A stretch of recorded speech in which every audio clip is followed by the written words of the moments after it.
Okay, Rubicon's Basement again, playing Renato. So our third battle, VC versus Dark Elves, he has 3 Terrorgeists, 2 unmounted right there. He has his third one with the Ghoul King on it, and then he has dogs, 40 zombies, dogs, skeletons, Vampire Lord. No, Vampire Hero. Oh, Vampire Hero, Necromancers, Spirit Host, dogs. And I thought I was clever putting my shades over here to shoot up the Terrorgeist, and then, what? He's got a character on another Terrorgeist. Which leads us to the question, we didn't know less than 3,000 points, right? If you could have 3 Terrorgeists, even though those 2 are technically rare, and that one's a mount for a hero, there are 3 Terrorgeists. So if anybody could chime in and let us know if that's legal to do all those. Well, we both played it, said that it is, because they're not... he's not using it as a rare, he's using it as a mount. But there are 3 Terrorgeists in a 2,400 point army. So chime in, let us know. Then I have level 1 over here with the lore of... which one was it? It's either lore or fire. Shadow. No, he's got fire. Witch Elves, Crosswoman, Banner. Put the Hydra in this time because he has magical attacks. 2 units of 5 Witch Elves, 5 Harpies. Then, do you mind if I take time to show my new model? This Cauldron is going to be my BSB. So I took the Supreme Sorceress and molded her. And whenever I use this model as my BSB, she's going to pop on the Cauldron so that my opponent knows that that's not only the Cauldron, but also my BSB. So just finished her up and clear coated her. So she's good for the battle today. Level 4 with Lord Death. Switch that up. And there's the Shadow Mage, level 1. 30 Crossbowmen with the Frenzy Banner. 30 Crossbowmen. 30 Corsairs, thank you. The Frenzy Banner, Blackguard, Banner of Murder, Bunker at the back, housing nobody. So, yeah, I got that to deal with on first turn. So we're going to roll for first turn and get back afterwards. All right, Rubicon's the movement phase. No. Didn't move anything. We moved, flew the Harpies up. I should do it better this way, huh? Yeah, move the Crossbowmen up a little bit so they can be in range for shooting. They all stayed the same. No. Lower Fire's sitting there. Because of Witch Elves moved up a bit. Statement, I took the... Renato's talking to a friend of mine who also plays VC, and they're doing coded phone talking while I'm trying to do this. Corsairs moved up. Bonus. Moved up. Hydra ran and hid a little bit. I also took the Aura. Harpies flew up. I'm going to try to assassinate his character. What? Alright, we'll get back and roll up some magic. Yeah. Alright, so I messed up the rules for Purple Son of Xerxes. I thought that you could place the template anywhere in my magic phase and then roll artillery dice times 2. So I placed it next to that on all those Terrorgeists, and I killed them all, including the Ghoul King.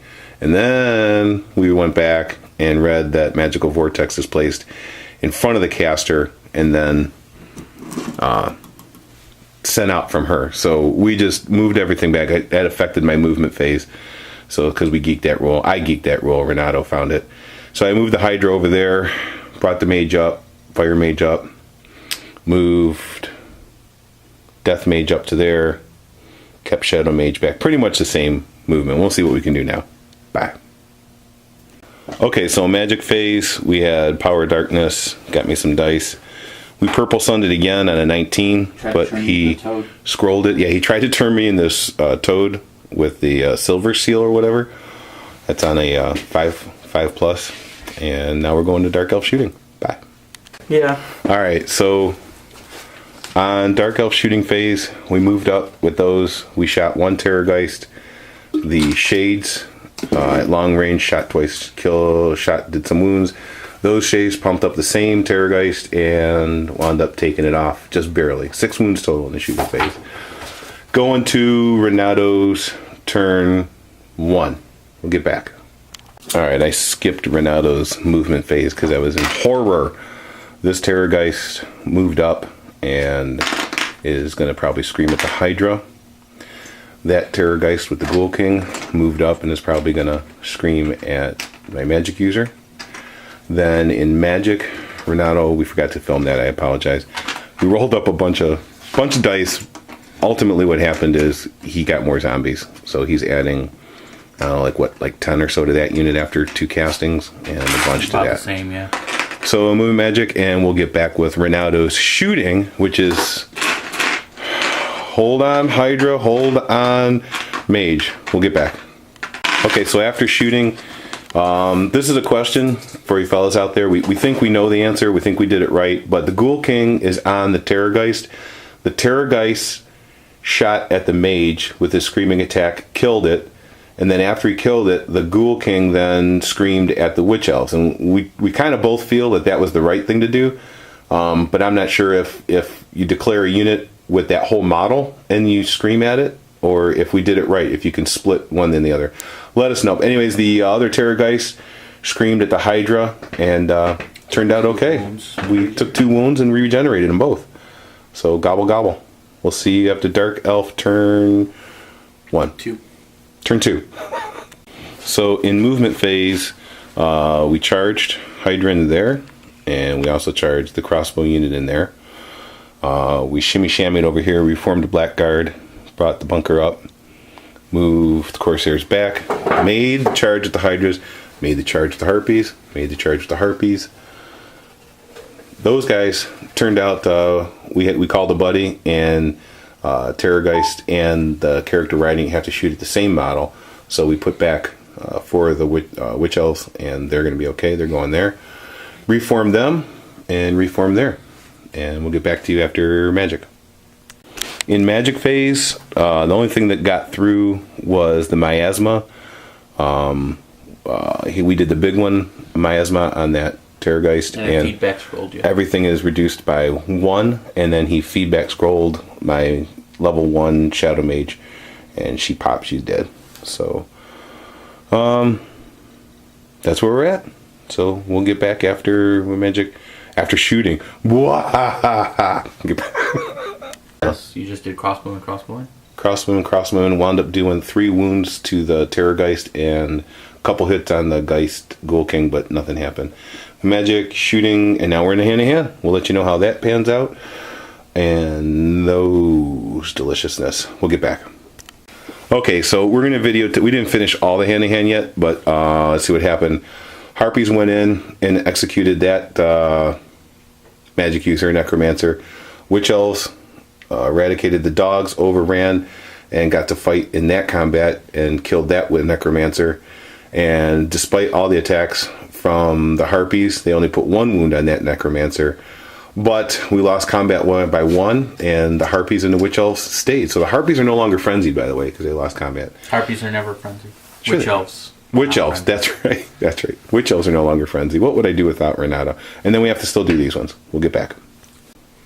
So in hand-to-hand over here, the 5-up ward save from the Cauldron saved 2 of the crossbows from the Thunderstomp of the Terrorgeist. And the Hydra shot its breath weapon and did 1 fucking wound to it. I'm sorry, 1 wound.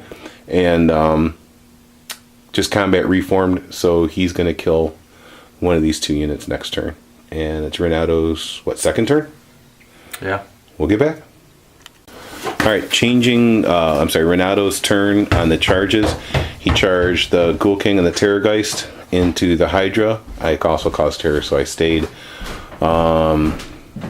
Charged that unit of skeletons into the front of the Witch Elves. He has a item that makes me -1 leadership. So they failed their fear test. Moved the ghosts through the rock. They come up there and moved a bunch of dogs over. So that's where we're at right now. We'll get back after Magic. He rolled up 7, and I have 6 to dispel with. Alright, we're going to go Magic, and Renato didn't cast any magic that healed that thing, and scrolled the spell to make my Harpies have Curse of the Years. On to shooting. Screech! Bye. Alright, hand-to-hand combat phase saw the Hydra being destroyed by that, and the dogs being destroyed, and Shades overran. Harpies lost combat, needed a 3 to stick, and they did. Harpies, Witch Elves lost combat here. Witch Elves were destroyed, right? Utterly. Harpies failed their break. They ran. Zombies pursued. And the rest of the board looks like this. And we're on to my turn 3. Yeah? Good God. Alright, we'll get back. Let's see. All right, we're trying to go a little faster here. Movement phase, my Cauldron backed up to the corner. Blackguard backed up. Spear backed up. Harpies failed to rally. Level 4 went into the Corsairs. They passed their frenzy test to charge. Harpies are still fleeing. That's my yellow foot marker for remind me. The yellow belly clears. Witch Elves moved there. Crossbowmen reformed. Shades coming up. Shades coming up. And we're on to magic. Okay, so in Dark Elf magic phase, I cast Spirit Leech. I cast Caressa Lenef, and then I threw the Purple Sun of Xerxes. Between Spirit Leech and Caressa Lenef, I was able to kill the Terrorgeist. And then the Purple Sun went through the guy, and of course he's Initiative 6, so he passed the Purple Sun. Initiative 5. So he passed that test, and he lives. And that's where we're at. We'll get back with, hand to hand. How far did you run from with the Harpies? I ran with the Harpies. Oh, you said you did 8, I'm sorry. I ran 11 with those. So Harpies would be way up here somewhere. And get another flea marker. Movement, magic shooting, hand to hand. Renato's turn. Get back. +4. Okay, Renato moved safe, though. his guy up and screaming at my level 4. And Harpies fled. Fled. 2 feet markers. And now he just rolled 8 on his dice to scream at my mage. We'll see what happens. Okay, so he screamed at my level 4 and wound up doing 2 wounds. He moved up, he cast a spell and to raise stuff and put the template over his guys. Miscast, lost more models than he had. And it's my turn 4. We might get my 4 and his 4. I will try to speed things along, and we'll get back to you. Okay, so reformed Corsairs facing that way, pulled her out of the unit there, and Purple Sun ate 2 of the crossbows there as it moved. It brought up the shades, and them. We're just going to throw everything we can, get my turn, and maybe get Renato's turn in here, and see what happens after that. So we rolled up 10 for the magic phase. Renato gets 6, and I have 10. We'll come back after magic. Hopefully he'll be gone. Okay, so in my magic phase, I got nothing through, and whatever I did get through, cast didn't do anything. Fate of Bunja, Carissa Lenef, I cast Soul Blight, I cast Spirit Leech, cast everything I could. He survived everything, and then I shot him with 2 units of shades and the crossbows. I did 3 wounds, but he is stupid now. So last turn of the game, Renato's turn. Let's see if he can make a leadership test to not be stupid. Bye. Kills the bear. Let's explain this. That is crazy. We have to end the game now at the bottom of turn 4. We didn't really move these guys up. He's not going to want to charge the Corsairs there. And anyway, so we just basically did my magic against his guy, and he tried to just take my level 4 off, which he did. He screamed at her, healed all those wounds up back first in the magic phase, and he screamed at her, killed her, and then rolled a miscast. Took a wound. And so I guess he dies, Renato says, because what is that crazy ass rule? If he doesn't kill a model in close combat, he dies at the end of the game. He counts as slain. So we both lost. He was your general then? Yes. So we both lost our generals at the end of turn 4. That's just crazy talk. Crazy talk. So anyways, we'll try to get this battle report up tonight. And crazy game. And if we would have gone 2 more turns, I just don't think anything can stop that guy. You charge the back of the Corsairs. That's what we're going to do. We're going to roll that out real quick. We'll get right back to you. All right, so we had a debate about this earlier. The mage was 325 points. The Corsairs were 350. So just for fun at the end of the game, we re-rolled his guy going into the Corsair unit. So he had rear charge. He had +2 for rear, +1 for charging. He screamed at me, did 2 wounds. He did 6 because he has devastating charge and frenzy. So that gives him 2 extra attacks. He had 7 attacks, re-rolling misses. He wounded 6 times. So he had a total combat of 11. Yeah. Total combat of 11. I went back with regular attacks and Wounded once. And he regened it. So yeah, he wins this combat, which was the debate. Either that, kill the level 4 sorceress, or charge that in the rear and gobble up all those points. And that guy is he's insane. So he wound up, I'd have a break test at -7, so I'd be on double ones. Oh, double ones. No, you said you had a 4. No, well, I would have failed it anyway, so. Then re-roll because your battle standard. I would have re-rolled because of my battle standard. I still would have failed it. That guy he's just sick, man. That's why I thought it might be better for me to offer my rear to the zombies and my front to the Corsairs and give them killing blow. Because in my attacks, I did roll a 6 to wound, but you regened it anyways. Can you regen killing blows? Yes. Okay, so he would have regened the killing blow. So it wouldn't have mattered. But it would have been awesome if I had 2 of those. It would have killed him outright. So that's a game. We're not adding up the points. Sorry to disappoint. But we kind of got to go. I got to pick up my boy from school. And so anyways, just maybe just one more look at that, because I'm really proud of her. That's just kind of neat, coming up out of the cauldron. At least I think it's neat. I don't know what everybody else thinks, but I think you're gay. easy. But in my excitement of the game and getting dice and rolling for crossbowmen and shooting down Terrorgeist, I did knock both of the spears off of the back of the cauldron, so I got to do some pinning and gluing. Thanks for watching, everybody. Leave comments if we messed anything up. If we didn't catch anything, let us know. And again, thanks for watching.